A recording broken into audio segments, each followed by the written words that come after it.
পাঁচলায় সন্ধে ঝড়ে লঞ্জভঞ্জ পাঁচলার রানীহাটি রোডে ভাঙলো গাছ। আরো বিস্তারিত জানাবে দেবাশিস রয়েছে আমার সঙ্গে। দেবাশিস, কি পরিস্থিতি?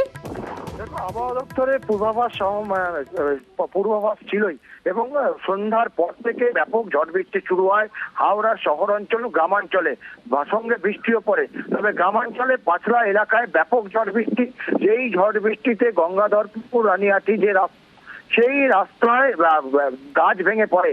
গাছের পাশাপাশি যে রাজ্য বিদ্যুৎ পর্ষদের যে ইলেকট্রিক পোস্ট এবং তার ছিল সেগুলি ছিঁড়ে পড়ে যায়। ফলে কার্যত সেই এলাকা পুরোপুরি বিদ্যুৎ বিচ্ছিন্ন হয়ে যায়। যেহেতু বিদ্যুৎ ছিল, তার গাছ ভেঙে পড়ায় গোটা রাস্তা যান চলাচল পুরোপুরি বন্ধ হয়ে যায়।